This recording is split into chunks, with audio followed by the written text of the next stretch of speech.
জট জটিলতা কতগুলো তৈরি করা হয়েছে সুপরিকল্পিতভাবে। প্রশাসনিক প্রধান যিনি এই রাজ্যের, তার উর্বর মস্তিষ্কের ফসল সেগুলি। সেই জট জটিলতাগুলো যদি খুলে দেওয়া যায়, তাহলে আজকে যে পরিস্থিতির সম্মুখীন আমরা, যারা কান্নাকাটি করছেন তাদের জন্য এবং রাজ্যবাসীর জন্যে, এই শিক্ষক যারা শিক্ষকতার পদে 2016 সাল থেকে নিয়োজিত হওয়ার পরে আজকে বাতিল হওয়ার জন্য কান্নাকাটি করছেন, তারা কি জানতেন না যে কারচুপি হয়েছে? যোগ্য অযোগ্য শিক্ষকদের, অযোগ্য শিক্ষকদের তাদের তালিকাভুক্ত করা হয়েছে, তারা যোগ্য, এবং যারা অযোগ্য তাদেরকে টাকা নিয়ে দুর্নীতি করে তালিকাভুক্ত করা হয়েছে। তাদের অগোচরে এগুলো করা হলো। যদি অগোচরে করা হয়েও থাকে, তখন তারা যখন চাকরিতে জয়েন করেছেন, স্কুলে গেছেন, এদেরকে কখনো সাক্ষাৎ পাননি। এরা পড়াতে পারছে না। আমরা তো এমনও দেখেছি, খবরে প্রকাশ হয়েছে যে সাধারণ যোগ বিয়োগটুকু পর্যন্ত করতে পারে না এমন শিক্ষক নিয়োজিত হয়েছে। অশিক্ষিত শুধু নয়, পুরোপুরি শিক্ষা থেকে বঞ্চিত, মূর্খ, বিদ্যাবর্জিত মানুষ, শুধু টাকা দিয়ে দুর্নীতি করে, দুর্নীতির বাজার যারা তৈরি করেছে তাদেরকে খুশি করে নিয়োজিত হয়েছে। আমার প্রশ্ন, যারা আজকে কান্নাকাটি করছেন, বলছেন আমরা যোগ্য হয়েও হারালাম, কি করব এখন, তারা এদের মুখোমুখি হননি। অপরাধ কাণ্ডের নায়িকা তিনি। পুরো মূল অপরাধ কাণ্ডটি যোগ্য অযোগ্যের তালিকা যে মিলে গেল, আপনি মিলে গেল, ভূতে মিলিয়ে দিল। এই যে যোগ্য অযোগ্যের তালিকাটা বাতিল হয়ে গেল শীর্ষ আদালতে, এই বাতিল হওয়ার পশ্চাতে তাদের ভূমিকা প্রধান, এটা বলছেন। তা মানুষকে উনি কি গরু, গাধা, ছাগল বলে মনে করেন রাজ্যবাসীকে? যে তারা বুঝে নেবে যে হ্যাঁ ওরাই করেছে। এটা কারা করেছে? আজিকর কাণ্ডের পর উনি রাস্তায় নেমে বিরোধী আন্দোলনে নেমেছেন, যে আজিকর কাণ্ডের বিরুদ্ধে আমি আন্দোলনের জন্যে পথে নেমেছি। নেমে উনি কে আসামি বলে দিলেন এবং তার জন্যে ফরমানও দিয়ে দিলেন, নিদানও দিয়ে দিলেন, তার শাস্তি, ফাঁসির শাস্তি। তাদের জন্য সমবেদনা জানাচ্ছেন, এ কেমন কথা? তারই হাতে ছিল সুরক্ষা দেওয়ার ভার। অ্যাসোসিয়েশন গড়ে দিয়ে তাদেরকে ডেকে তাদেরকে জানাবেন যে এই ঘটনা যারা ঘটিয়েছে আমি ব্যবস্থা করছি, নিশ্চয়ই তোমাদের জন্য আমি সমব্যথী, আমি তোমাদের কি করে এই রকম একটা অবস্থা থেকে মুক্ত করা যায় ব্যবস্থা করব। নমস্কার দর্শক বন্ধুরা, ইমেজ বেঙ্গলে আপনাদের সকলকে স্বাগত। আমরা সুপ্রিম কোর্টের রায় ঘোষণার পর 26,000 যে সমস্ত চাকরিহারা, তাদের মাথায় যে বাজ পড়েছে সেটা বুঝতে আমাদের কারোরই দেরি নেই। শুধু 26,000 চাকরিহারা, তাদের চাকরি যায়নি, বাজ পড়েছে আরও অনেক বেশি মানুষের। তার কারণ একটা সময় ছিল যখন আমরা সবাই বলতাম যে একটা সরকারি চাকরি, কারণ আমরা জানি যে সরকারি চাকরির থেকে নিশ্চয়তা আর কোনো চাকরিতে নেই।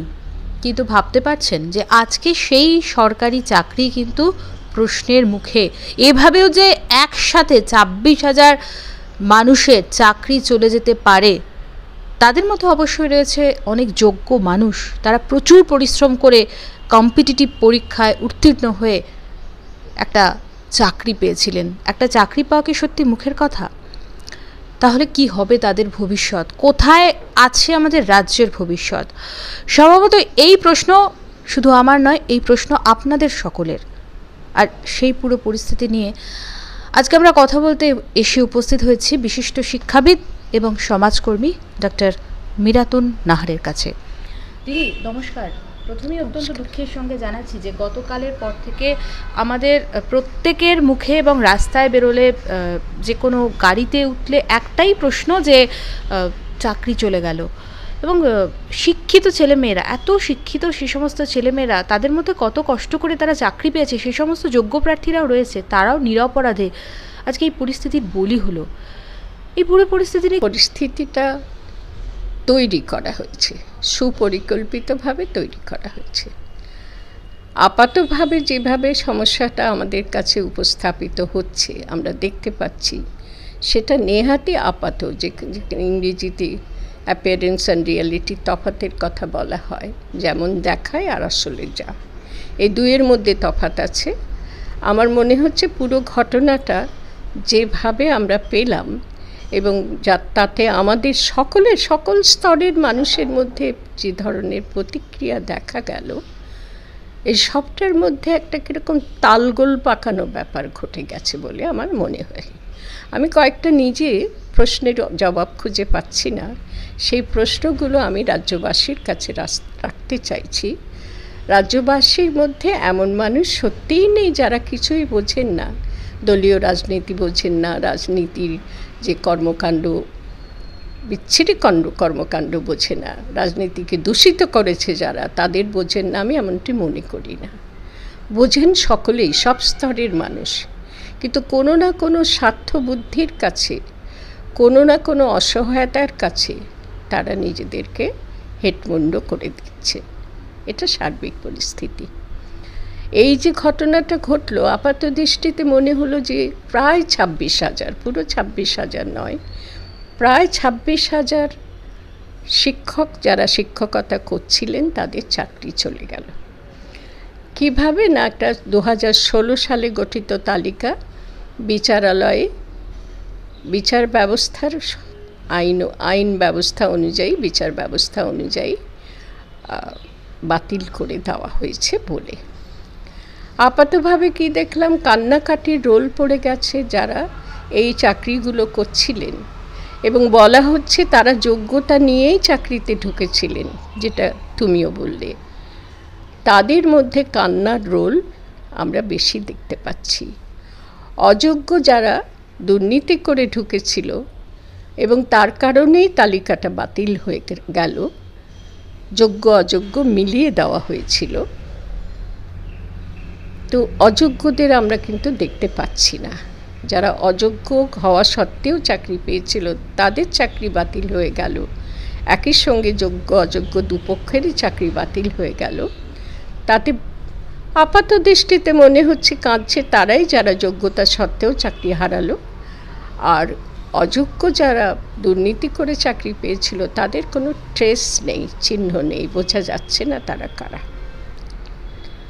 আমার এই ঘটনাটা দেখার পরে বেশিরভাগ মানুষের, রাজ্যবাসীর মনে হবে যারা চাকরি হারালো, আহা কি কাঁদছে, ওরা কি করে চালাবে, ওদের জীবন জীবিকা তো চূর্ণ বিচূর্ণ হয়ে গেল, জীবন জীবিকার উপরে একটা জালিয়াতি ঘটে গেল। আমি ভাবতে বসে, বা আমি ঘটনাটা শুনবার পরে, দেখবার পরে সমাজ মাধ্যমে, আমার মনে কতগুলো প্রশ্ন দেখা দিয়েছে। সেই প্রশ্নগুলোর যদি উত্তর সঠিক মেলে, জটিলতা কতগুলো তৈরি করা হয়েছে সুপরিকল্পিতভাবে, প্রশাসনিক প্রধান যিনি এই রাজ্যের, তার উর্বর মস্তিষ্কের ফসল সেগুলি, সেই জটিলতাগুলো যদি খুলে দেওয়া যায়, তাহলে আজকে যে পরিস্থিতির সম্মুখীন আমরা, যোগ্য অযোগ্যদের একসাথে মিলিয়ে তালিকা করে দেওয়া হলো। আমার প্রশ্ন, কারা করলো, কিভাবে করলো, কেমন করে করলো, কারা এর সঙ্গে যুক্ত রয়েছে, কোন উদ্দেশ্য সাধন করার জন্য এটা করলো, এই প্রশ্নগুলো কি তোলা হচ্ছে? আমার মনে হচ্ছে, আমি যা দেখছি সংবাদ মাধ্যমে তুলছে না, কেউ তুলছে না। করা হয়েছে তালিকাটা এরকম, বিচার ব্যবস্থা অনুযায়ী সেই তালিকাটা শীর্ষ আদালত বাতিল করতে বাধ্য হলো, কোনো উপায় ছিল না। এবারে তারপরে যেসব কথাগুলো শুনতে পাচ্ছি, বিচার ব্যবস্থা অনুযায়ী বা শীর্ষ আদালত থেকে বলা হয়েছে যে যারা যোগ্য তারা আবার পরীক্ষায় বসতে পারে, অযোগ্যদের পরীক্ষায় বসতে দেওয়া হবে না, যোগ্যরাই পারবে, এবং সেক্ষেত্রে বয়সের ছাড় দেওয়া হবে।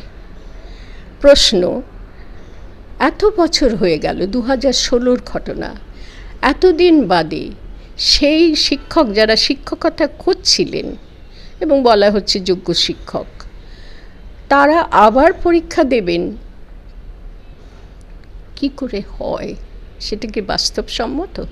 সত্যিই সম্ভব?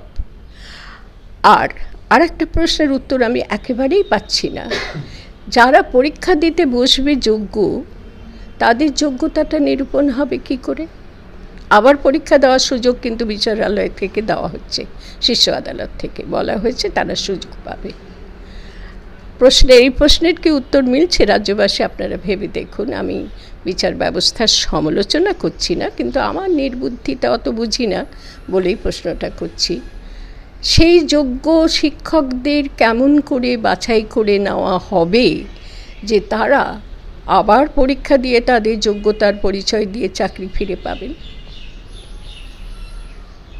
কেননা তালিকাটা বাতিল হলো কী কারণে? যোগ্য অযোগ্য শিক্ষকদের মিলিয়ে দেওয়া হয়েছে। এবার যখন যোগ্যদের আবার পরীক্ষা দেওয়ার সুযোগ দেওয়া হবে, তখন যোগ্য কারা বিবেচিত হবে ওখান থেকে? যদি বিবেচিত হতেই পারে, তাহলে মিলিয়ে দেওয়া হয়েছে বলে তালিকাটা বাতিল হলো কী করে? আমার কাছে, আমি যুক্তিবাদী মানুষ, আমার যুক্তিবোধ বলছে এই প্রশ্নের কোনো উত্তর পাওয়া যাচ্ছে না কালকের ঘটনার পর। ফলে এই উত্তরটা পাওয়া জরুরি। যোগ্য কারা বিবেচিত হবে, যদি সত্যিই তা করা যায়, তাহলে যোগ্য অযোগ্য মিলিয়ে দেওয়াটা কী করে সম্ভব হলো? আর মিলিয়ে দেওয়া হলো বলে তালিকা বাতিল করা হলো কেন? এই প্রশ্নের কোনো উত্তর আমি খুঁজে পাচ্ছি না। এর সঙ্গে যোগ করি, যারা কান্নাকাটি করছেন যোগ্যতা সত্ত্বেও চাকরি গেল বলে, তাদের কাছে আমার প্রশ্ন, চাকরি পাওয়ার ক্ষেত্রে শিক্ষকতার চাকরি, আমি নিজে অধ্যাপনা করেছি 34 বছর। আমি জানি খুব ভালো করে স্কুলেও কিভাবে শিক্ষক নিয়োগ হয়। শিক্ষক নিয়োগ করার ক্ষেত্রে স্কুল সার্ভিস কমিশন বলে একটা কমিশন আছে, তার ভূমিকা অত্যন্ত গুরুত্বপূর্ণ। শিক্ষক পদের জন্য আবেদন করা হবে, আবেদনকারীরা সেই আবেদনপত্র স্কুল সার্ভিস কমিশনের কাছে যাবে, তাদের আবেদনপত্র। সেই আবেদনপত্র অনুযায়ী সার্ভিস কমিশন লিখিত পরীক্ষা, ইন্টারভিউ ইত্যাদির ব্যবস্থা করবে। ব্যবস্থায় যারা এই পরীক্ষাতে যারা উত্তীর্ণ হবে, তাদেরকে নির্বাচন করে স্কুলে পাঠানো হবে। স্কুলে প্রধান শিক্ষক রয়েছেন, বহু শিক্ষক রয়েছেন এবং পরিচালন সমিতি আছে। যোগ্য বলে যাদের বিভিন্ন স্কুলে পাঠানো হবে, যে এরাই স্কুল সার্ভিস কমিশন দ্বারা যোগ্য বিবেচিত হয়েছে পরীক্ষা ইন্টারভিউয়ের মাধ্যমে। স্কুলের এতখানি অধিকার আছে, প্রধান শিক্ষক এবং পরিচালন সমিতির আমি খুব ভালো করে জানি, এতখানি অধিকার আছে যে তারা যদি কোনো, যাদের নাম পাঠানো হয়েছে, ধরা যাক একটা স্কুলে 2জন শিক্ষক দরকার, নাম পাঠানো হয়েছে, এরা যোগ্য, এদেরকে নিন। স্কুলের পরিচালন সমিতি মিলে এবং শিক্ষক সদস্যরাও মিলে, পরিচালন সমিতিতে শিক্ষক সদস্যও থাকে এবং প্রধান শিক্ষক মিলে, যদি সেই নির্বাচিত যে প্রার্থীদের কথা বলা হলো এদের শিক্ষক নেওয়া হোক, তারা যদি বলেন যে আমরা মনে করছি না এরা যোগ্য, আমরা এদের নেব না, অন্য পাঠান, সেই অধিকারও তাদের রয়েছে। এইবারে যারা কান্নাকাটি করছেন, তারা কেন এদিকের দিকে একবারও তাদের বিচার বুদ্ধি দিয়ে দৃষ্টি আকর্ষণ করছেন না, যে পদ্ধতিতে হয়েছে হওয়ার কথা, সেই পদ্ধতি না ব্যবহার করার জন্যে যোগ্য অযোগ্যের তালিকা একেবারে পরিকল্পিতভাবে মিলিয়ে দেওয়া হয়েছে। আমি তো প্রথম বললাম যে মিলিয়ে দেওয়ার অর্থ আমি খুঁজে পাচ্ছি না। দ্বিতীয় হলো, এই পদ্ধতিটা চিরাচরিত পদ্ধতি, বহুদিনের প্রয়োগ করা পদ্ধতি, ভুল ছিল না তাতে। এই পদ্ধতি পরিত্যাগ করা হলো কেন? কারা করলো? সুপরিকল্পিতভাবে করলো, টাকা নিয়ে দুর্নীতি করে শিক্ষক নিয়োগের জন্য করেছে। আমার তৃতীয় প্রশ্ন, যারা কান্নাকাটি করছেন তাদের জন্য এবং রাজ্যবাসীর জন্যে, এই শিক্ষক যারা শিক্ষকতার পদে 2016 সাল থেকে নিয়োজিত হওয়ার পরে আজকে বাতিল হওয়ার জন্য কান্নাকাটি করছেন, তারা কি জানতেন না যে কারচুপি হয়েছে? যোগ্য অযোগ্য অযোগ্য শিক্ষকদের তাদের তালিকাভুক্ত করা হয়েছে, তারা যোগ্য, এবং যারা অযোগ্য তাদেরকে টাকা নিয়ে দুর্নীতি করে তালিকাভুক্ত করা হয়েছে। তাদের অগোচরে এগুলো করা হলো। যদি অগোচরে করা হয়েও থাকে, তখন তারা যখন চাকরিতে জয়েন করেছেন, স্কুলে গেছেন, এদেরকে কখনো সাক্ষাৎ পাননি, এরা পড়াতে পারছে না। আমরা তো এমনও দেখেছি, খবরে প্রকাশ হয়েছে যে সাধারণ যোগ বিয়োগটুকু পর্যন্ত করতে পারে না এমন শিক্ষক নিয়োজিত হয়েছে। অশিক্ষিত শুধু নয়, পুরোপুরি শিক্ষা থেকে বঞ্চিত, মূর্খ, বিদ্যাবর্জিত মানুষ, শুধু টাকা দিয়ে দুর্নীতি করে, দুর্নীতির বাজার যারা তৈরি করেছে তাদেরকে খুশি করে নিয়োজিত হয়েছে। আমার প্রশ্ন, যারা আজকে কান্নাকাটি করছেন, বলছেন আমরা যোগ্য হয়েও হারালাম, কি করব এখন, তারা এদের মুখোমুখি হননি? শিক্ষক হয়ে তাদের কাজ ছিল না? তাদের আদর্শ এটা নয় যে অন্যায়ের বিরুদ্ধে প্রতিবাদ করা? তারা কি কখনোই অযোগ্য শিক্ষকদের কোথাও ট্রেস করতে পারেননি? আমি একটু কঠিনভাবেই বলছি, আমায় মার্জনা করবেন যারা আজকে চাকরি হারিয়েছেন, আমি তাদের প্রতি সমব্যথী নই। আমার মনে হচ্ছে তারা ঠিক ঠিক ভূমিকা পালন করেননি বলে তাদেরকে এইরকম একটি সমর্থনযোগ্য শুধু নয়, ধিক্কার যোগ্য পরিস্থিতির সম্মুখীন হতে হয়েছে। তাদের দায় কিছুমাত্র কম না বলে আমি মনে করি। তারা শিক্ষকতা করছিলেন, শিক্ষকের কাজ শুধু বই পড়ে বিদ্যা নিজের পাত্র থেকে শিক্ষার্থীদের পাত্রে ঢেলে দেওয়া নয়, তাদের কাজ আরও অনেক অনেক বড়। তারা শিক্ষালয়গুলিতে যখন অযোগ্য শিক্ষকদের দেখেছেন, কোনো কথা কখনো কোথাও প্রকাশ করেছেন? করেননি। কেন? আমার চাকরিটুকু বেঁচে থাক। এই পরিস্থিতিটা গোটা রাজ্যে সর্বত্র চলছে। স্বার্থপরতা, নিজের জন্যে ভাবনা, সমষ্টির ভাবনা নয়। শিক্ষা ব্যবস্থা নষ্ট হলে যে দুস্থ ঘরের ছেলেমেয়েরা কতখানি বঞ্চিত হবে সরকারি শিক্ষা ব্যবস্থা নষ্ট হলে। আমি চাকরি পেলাম, কিন্তু অযোগ্যরা চাকরি পেলে শিক্ষক হওয়ার যোগ্য নয় যারা, তারা চাকরি পেলে শিক্ষা কাকে বলে তাই বুঝবে না। আমি জানি এই মুহূর্তে আমি দেখাতে পারি মাধ্যমিক পাশ করা ছেলে, দুস্থ ঘরের ছেলে, বাবা ভাবছেন আমার ছেলে মাধ্যমিক পাস এসেছে, যখন তাকে আমি দেখছি সে না পারে বাংলা, কোনো ভাষাই সে শেখেনি, কিচ্ছুটি পড়তে পারে না। MAIN মেনকে বলছে মেইন। আমি একটা খালি উদাহরণ দিলাম, কিন্তু দেখে আমার অজ্ঞান হয়ে যাওয়ার অবস্থা। এরকম শিক্ষা ব্যবস্থা চলছে। এর সঙ্গে যিনি আজকে প্রশাসনিক প্রধান, তার বিদ্যাবুদ্ধির একটু পরিচয় দিয়ে আমি আমার এই প্রসঙ্গ শেষ করছি। উত্তরটা তিনি বলছেন, সংবাদ মাধ্যমের কল্যাণে শুনতে পাচ্ছি একটি বিদ্যালয়ে গিয়ে অভিভাবকরা দাঁড়িয়ে আছে, পরীক্ষা চলছে, মাধ্যমিক পরীক্ষা কিংবা উচ্চ মাধ্যমিক ঠিক মনে করতে পারছি না, বোধহয় মাধ্যমিক পরীক্ষা। অভিভাবকদের বলছেন আমি এটা করেছি, আমাদের সময় 40-50 করে নম্বর দেওয়া হতো, এখন সকলকে বলে দিয়েছে 70-80 করে মার্কস দেওয়া হোক। কেন আমার রাজ্যের ছেলেমেয়েরা অন্য রাজ্যের সঙ্গে প্রতিযোগিতায় হেরে যাবে? এইরকমভাবে যিনি কথা বলেন, তিনি শিক্ষার মর্ম বোঝেন? তিনি জানেন শিক্ষাকে কোন রসাতলে তিনি তলিয়ে নিয়ে যাওয়ার চেষ্টা করছেন? অন্য রাজ্যের সঙ্গে প্রতিযোগিতায় ছেলেমেয়েরা কিছু না লিখে 70-80 পাবে, 70-80 পাওয়ার যোগ্যতা না থাকা সত্ত্বেও এইরকম বুদ্ধি তিনি দিচ্ছেন, এটা সুবুদ্ধি না দুর্বুদ্ধি আমার গুলিয়ে যায়। প্রধান বিচারপতি যে রায়ে চাকরি চলে গেছে তাদের, এই পাশে থাকাটা কি কোনোভাবে তাদের ক্ষততে মলম লাগাতে? কারা অপরাধ কাণ্ডটা করল আর কাদের তিনি অপরাধী সাজালেন, এবং তিনি অপরাধ কাণ্ডের শিকার যারা হয়েছেন তাদের পাশে এসে দাঁড়ালেন। আমি ওনার সাংবাদিক সম্মেলনের বক্তব্যগুলো খুব মন দিয়ে সময় নষ্ট করে শুনেছি, আমার অমূল্য সময় নষ্ট করে, অহংকারের সাথেই বলছি। আমার মনে হয়েছে এরকম একটা অপ্রকৃতস্থ এবং তার সাথে সমন্বয় করেছেন কুবুদ্ধি, দুর্বুদ্ধি, তার মস্তিষ্কেই দুইয়ের সম্মেলন ঘটেছে। তার পরিচয় তিনি তার প্রতিটি কথায় দিয়েছে। আর কত দেখতে হবে, আর কত দেখব? অপরাধ কাণ্ডের নায়িকা তিনি। পুরো মূল অপরাধ কাণ্ডটি যোগ্য অযোগ্যের তালিকা যে মিলে গেল, আপনি মিলে গেল, ভূতে মিলিয়ে দিল। তিনি কোথায় ছিলেন তখন? পুরো দায়টা, তার একটা মানসিক অসুস্থতা আছে, তিনি দলীয় রাজনীতির বৃত্তের বাইরে বেরোতে পারেন না। তিনি আজকে রাজ্যের মুখ্যমন্ত্রী, কিন্তু আমি বলি, যেটা সঠিক কথা বলে আমি আজকে বলছি, তিনি শাসক দলীয় নেত্রী।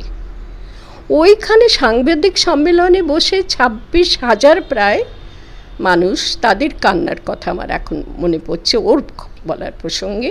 তিনি সেই কান্না দেখে সমব্যথিতা দেখাচ্ছেন, সমবেদনা প্রকাশ করছেন। উল্টো রাজার দেশের কথা আমরা বলি, তাকে কি তাহলে উল্টো রানী বলবো? তিনি সব দোষটা অত্যন্ত বুদ্ধি করে অপ্রকৃতিস্থতা বোঝা যাচ্ছে, অনেক কথার মধ্যেই তার অপ্রকৃতিস্থতা, মানসিক ভারসাম্যের অভাব রয়েছে, কিন্তু তার সঙ্গে যোগ হয়েছে দুরন্ত আত্মপ্রত্যয়। তিনি পারেন না এমন কিছু নেই, তিনি সর্বশক্তিধারিণী, কিন্তু তার সেই সর্বশক্তি দিয়ে তিনি যে কাণ্ডটি করলেন তার মতন অপরাধ আর হয় না। পুরো ঘটনাটার জন্যে দায়ী করলেন তিনি বিরোধী রাজনৈতিক দুটি দলকে। এটা তার একটা মানসিক ব্যাধি। ওই যা কিছু করে সেই কেষ্টা ব্যাটাই চোর আমরা রবীন্দ্রনাথের কবিতায় পড়েছিলাম। তো ওনার একটা দলীয় শত্রুকে উনি চিহ্নিত করেন সবসময়। আবার আমাকে কেউ না মনে করে আমি বোধহয় তাদের সমর্থক, না, আমি বলে দিচ্ছি আমি কারোর সমর্থক নয়। এই দলীয় রাজনীতিকে ঘেন্না করার মতন বস্তু আমি আর কোনো বস্তু খুঁজে পাই না। আজকে দলীয় রাজনীতিক প্রক্রিয়াটা আমার কাছে অত্যন্ত ঘৃণ্য একটা প্রক্রিয়া। যারাই দলীয় রাজনীতি করুন তারা এটা ভেবে দেখুন যে ঘোড়া নাকি লাল দেখলে ছুট দিতে চায়, আর গাড়ি চালাতে পারে, গাড়ি চলতে পারে না, ঘোড়া তখন ছুট দেয়, এরকম একটা কথা শুনেছিলাম। ওনারও তাই। ওনার সব শত্রুতা কোথায় গিয়ে আটকে যায়, ওনার সব কাজের, উনি যে কাজ করেছেন সে কাজও তাদের উপর দায়টা চাপিয়ে দেন। তারা হচ্ছে একটি দল, তাদের নাম সিপিএম দল, সিপিআইএম বলা হয়, সিপিএম দল। আর তার সঙ্গে যুক্ত করেছেন, এখানে আমি একটা আমার নিজস্ব ব্যাখ্যা আমি যোগ করে ছেড়ে দিচ্ছি বিষয়টা।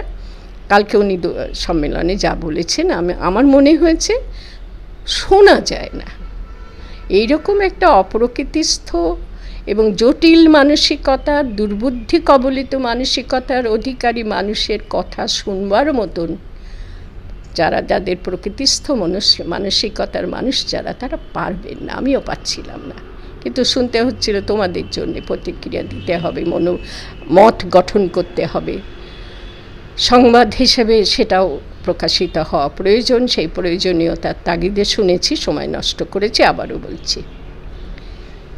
তার সাথে তিনি একটা পলিসি করেন, একটা ব্যাপারে তিনি স্পষ্ট, তার সত্যরূপ প্রকাশিত হয়, সেটা হলো তিনি প্রবল সিপিআইএম দলের বিরোধী। তার প্রধান শত্রু তারা। এই যে যোগ্য অযোগ্যের তালিকাটা বাতিল হয়ে গেল শীর্ষ আদালতে, এই বাতিল হওয়ার পশ্চাতে তাদের ভূমিকা প্রধান, এটা বলছেন। তা মানুষকে উনি কি গরু, গাধা, ছাগল বলে মনে করেন রাজ্যবাসীকে, যে তারা বুঝে নেবে যে হ্যাঁ ওরাই করেছে? এটা কারা করেছে বুঝতে কারো অসুবিধা আছে? তিনি থাকতে তাদের এত ক্ষমতা, যেই কাণ্ডটা তারা ঘটিয়ে ফেললো, তাহলে তো তাকে আমরা বলবো যে এক্ষুনি পদত্যাগ করুন, আপনার তো কোনো ক্ষমতাই নেই। সিপিএম এটাকে কাণ্ডটা করে দিল, এটা একটা। দ্বিতীয়ত আরেকটি দলের কথা উনি ওর সঙ্গে যোগ করে দিয়েছেন, তারা কেন্দ্রীয় শাসক দল। এই কেন্দ্রীয় শাসক দল সম্পর্কে আমার কিছু বক্তব্য আছে, মানে ওর সঙ্গে সম্পর্কে। উনি এটা বলে আমি প্রসঙ্গ শেষ করব। এখানেও সেই পলিসিটা উনি করেছেন। উনি একমাত্র প্রধান শত্রু যাদের বিবেচনা করেন এই দল, এই সিপিআইএম দল, তাদের সঙ্গে কালকে সাংবাদিক সম্মেলনে যুক্ত করেছেন কেন্দ্রীয় শাসক দলের নাম। তারাও ঘটনাটা ঘটিয়েছে, তাদেরও ভূমিকা রয়েছে বলে স্পষ্ট করে বলেছেন। আমার যতটুকু বোধ বুদ্ধি, রাজনীতির মধ্যে কখনো ঢুকিনি, দলীয় রাজনীতি তো ঘেন্না করি বলেছি। উনি এখানে একটা রাজনীতির খেলা, দলীয় রাজনীতির খেলা খেলছেন, শুধু এই কাণ্ডে নয়, এখন উনি এই মানসিকতা নিয়ে চলছেন। সেই খেলাটা হলো কেন্দ্রীয় শাসক দলের সঙ্গে আপাত বিরোধিতাটাকে প্রকট করে তুলছেন রাজ্যবাসীর কাছে, সব স্তরের রাজ্যবাসীর কাছে, যে ওরা আমাদের প্রবল শত্রু, বিরোধী দল। কেন্দ্রীয় শাসক দলের মতো শত্রু আমার আছে, সিপিএম আছে, কিন্তু এরাও আমার শত্রু। এটা ওনার খেলা। উনি যে খেলা হবে বলে, এটাও ওনার একটা খেলা। দুরন্ত চূড়ান্ত খেলায় উনি মেতেছেন।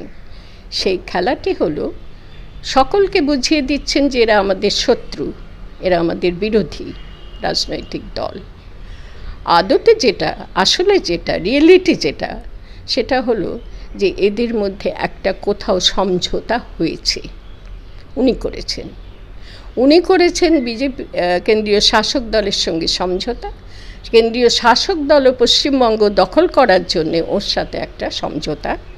আপাত দৃষ্টিতে এ দু দল এই কারবারটি করছে, কিন্তু আমি বিশ্বাস করি এরা মনে করছে একে না ঘাটিয়ে আমরা দলটা দখল করব, এরই মাধ্যমে সব কলকাঠি জেনে নেব, কারসাজি জেনে নেব, পশ্চিমবঙ্গ দখল করব। আর উনি ভাবছেন এদেরকে বুদ্ধু বানিয়ে, ওনার তো আত্মপ্রত্যয় বোধহয় সীমা ছাড়া, আকাশকে, এত বড় আকাশকেও ছাড়িয়ে যায়, মহাকাশকেও ছাড়িয়ে যায় আত্মপ্রত্যয়, যে মনে করেন আমি পারি না, এমন কাজ পৃথিবীতে নেই। ফলে উনি ভাবছেন এদেরকে বুদ্ধু বানিয়ে আমি হয়তো বা এতদিন ছিল, এখনও মনে হয় আছে, আমি পুরো ভারতবর্ষের প্রধানমন্ত্রীর পদটা নিয়ে নেব, এই কেন্দ্রীয় শাসক দলকে আমি হটিয়ে দিতে পারবো। হয়তো এরকম একটা বুদ্ধি, আমি খুব জোর দিয়ে বলতে পারছি না, এই দুর্বুদ্ধি বা এইরকম একটা ভাবনা বা এই ধরনের উচ্চাকাঙ্ক্ষা তার মধ্যে তৈরি হতে পারে। সে কারণে দুই দলের মধ্যে একটা আপাত বিরোধিতা দু দলই বজায় রেখেছে, কিন্তু দু দলের মধ্যে একটা সমঝোতা রয়েছে দু দলেরই নিজস্ব দলীয় স্বার্থ বুদ্ধি অনুযায়ী। এক্ষেত্রেও ইনি যে কেন্দ্রীয় শাসক দলকে দায়ী করলেন এই ঘটনা তারা ঘটিয়েছে, এটা হচ্ছে ওর ওই আপাত বিরোধিতা দেখানোর, আপাত বিরোধিতা যে ওটা উনি প্রবলভাবে প্রমাণ করতে চাইছেন, এমনকি কিছুদিন আগে ঈদের নামাজের অনুষ্ঠানে গিয়েও সেটাকে ব্যবহার করেছেন। ওনার খুব দরকার স্বচ্ছ নিজের কাণ্ড কারখানা কীভাবে হলো তাকে কৈফিয়ত দিতে হবে। তিনি নেমে বলে দিলেন যে এটার বিরোধিতা আমিও করছি এবং আসামিকে আমি বলে দিচ্ছি আমি তার শাস্তির ব্যবস্থা করছি। বুদ্ধু বানিয়ে দেওয়া দেশবাসীকে, রাজ্যবাসীকে। ঠিক সেই কাণ্ডটি কালকে সাংবাদিক সম্মেলনে করেছেন।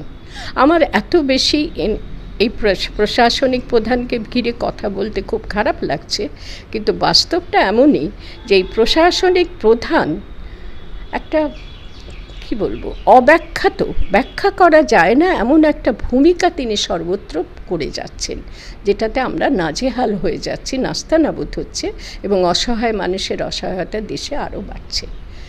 সমবেদনাটা তিনি জানালেন, যোগ্য অযোগ্যের তালিকা প্রস্তুত করলেন তারাই, কারা করবে এর বাইরে? ও যে বলছে যে দুটো বিরোধী দল করেছে, তাদের কোথাও কোনো এক্ষেত্রে ভূমিকা থাকতে পারে? আমরা জানি না যে কাদের কি আছে। সিপিএম তো এখন মাটিতে গড়াগড়ি খাচ্ছে, তাদের কি ক্ষমতা থাকতে পারে এটা করবে? আর বিজেপি এখন ওর সঙ্গে আঁতাতি রাখতে চায়, ওর বিরোধিতা করতে চায় না কেন্দ্রীয় শাসক দল, তারা করবে। এই যে কেবল সবাই তার বিরোধিতা করছে এবং তিনি লড়ে যাচ্ছেন মানুষের জন্য, এই ভাবমূর্তিটা তিনি খুব সুন্দরভাবে প্রতিষ্ঠা করতে চান, কালকেও চেয়েছেন। তো মানুষ কি বুঝবে না? সবই ওর হাতে। আর উনি বলছেন যে এই কাণ্ডটা যারা ঘটিয়েছে আমি তাদের ছেড়ে দেব না। বিচারের সম্পর্কে কিন্তু খুব সচেতন, বারবার বলছেন যে আমি তাদেরকে কোনো আক্রমণ করছি না, বিচার বিভাগকে। বিচার বিভাগ থেকে তালিকাটা বাতিল করা হলো, সেখানে তিনি খুব সচেতন, মাথাটা সেখানে খুব ভালো কাজ করে।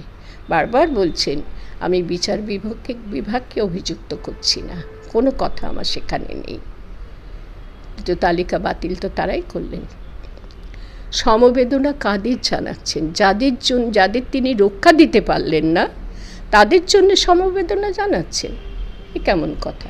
তারই হাতে ছিল সুরক্ষা দেওয়ার ভার, দিতে পারেননি, নাই বা তিনি নিজে করেননি, এটা বিরোধী দলরা করেছে, কিন্তু তিনি বিরোধী দলদের শায়েস্তা করতে পারেননি।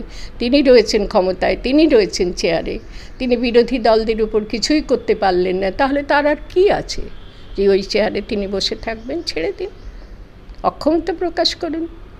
নিজে কাণ্ড ঘটিয়ে অন্যের উপর দায় চাপিয়ে সমবেদনা প্রকাশ করার মতন কপটতা আর নাই বা করলেন। বঞ্চিত যে সমস্ত চাকরিহারা মানুষ বা শিক্ষক শিক্ষিকা যাই বলি না কেন, তাদের একটা নেতাজি ইন্ডোর স্টেডিয়ামে সম্মেলন আছে। সেই সম্মেলনে মুখ্যমন্ত্রী গিয়ে তাদের কথা শুনবেন, এটা যারা অপরাধ কাণ্ডের শিকার হয়েছে তাদের নিজেদের দায় তারা আজকে অস্বীকার না করে বরং স্বীকার করে নিক, মেনে নিন। তাহলে কান্নাকাটি বন্ধ হবে, বারুদের স্ফুলিঙ্গ ভেতরে ফুটবে, সেটা খুব দরকার। কারণ তারা যদি চুপ না থাকতেন সব দেখে যে কী কাণ্ড ঘটেছে নিজেদের স্বার্থবুদ্ধির জন্য, তাহলে এই কাণ্ডটি ঘটতে পারত না। এটা একটা কথা। দ্বিতীয় হচ্ছে আবার সেই প্রশাসনিক প্রধানের চালাকিপনা। আমি খুব স্থূল শব্দ ব্যবহার করলাম, আমি মার্জনা প্রার্থী, আমাকে করতে বাধ্য হতে হচ্ছে। তিনি একটা কি যেন ডিপ্রাইভড টিচার্স অ্যাসোসিয়েশন করে এই ডাকটা দিয়েছেন, বঞ্চিত শিক্ষকদের সংগঠন। এসব ব্যাপারে তিনি নাকি ডক্টরেটটা নাকি ডিগ্রিটা তার নাকি ভুয়ো বলে সবাই বলছে। তো আমার তো মনে হয় ডিলিটটা তো সাংবাদিক ডিলিট দেওয়া যায়, তো এই যে উদ্ভাবনী ক্ষমতা তার জন্যে তাকে ডিলিট দেওয়া দরকার। এই যে ডিপ্রাইভড টিচার্স অ্যাসোসিয়েশন করলেন, করে তিনি ওই যে সমবেদনার কথাটা কালকে জানিয়েছেন, সেটাকেই তিনি আরও ছাড়পত্র দিয়ে দিলেন। অর্থাৎ তিনি বঞ্চিত শিক্ষকদের পাশে রয়েছেন। অ্যাসোসিয়েশনই গড়ে দিলেন, অ্যাসোসিয়েশন গড়ে দিয়ে তাদেরকে ডেকে তাদেরকে জানাবেন যে এই ঘটনা যারা ঘটিয়েছে আমি ব্যবস্থা করছি, নিশ্চয়ই তোমাদের জন্য আমি সমব্যথী, আমি তোমাদের কি করে এই রকম একটা অবস্থা থেকে মুক্ত করা যায় ব্যবস্থা করব। এবং তারা ওখানে আবার গিয়ে কান্নাকাটি করবেন, ওনার সঙ্গে হাত মেলাবেন এবং ওরা বলবেন যে দিদি আপনি ছাড়া আমাদের আর কোনো গতি নেই, অগতির গতি। উনি সেই ব্যবস্থাটা করেছেন। আর.জি. কর কাণ্ডের সময়ও করেছিলেন, মনে আছে, যে যখন প্রকৃত শিক্ষক যারা আন্দোলন করছিলেন, যথার্থ মানবদরদী, চিকিৎসা ক্ষেত্রে নিবেদিত প্রাণ, সেই সমস্ত শিক্ষকরা যখন আন্দোলন করছিলেন আর.জি. করের ঘটনায়, তিনি তখনও একটা সংগঠন তৈরি করে দিয়েছিলেন, মনে আছে, একটা সংগঠন, সকলের রাজ্যবাসীর মনে আছে। সেই সংগঠনটা পুরোপুরি তার কাছে নিবেদিত সংগঠন। তাদের কাজ হলো এই যে যারা আন্দোলন করছে নিহত চিকিৎসকের হত্যাকাণ্ড নিয়ে, তাদেরকে দমন করা। পাল্টা একটা গোষ্ঠী তৈরি করে দিলেন, দুই গোষ্ঠীর মধ্যে দ্বন্দ্ব বাঁধবে, উনি মাঝখান থেকে দিব্যি হাততালি কুড়াবেন, অথবা ওনার গদিটা আরও বেশি শক্ত হবে।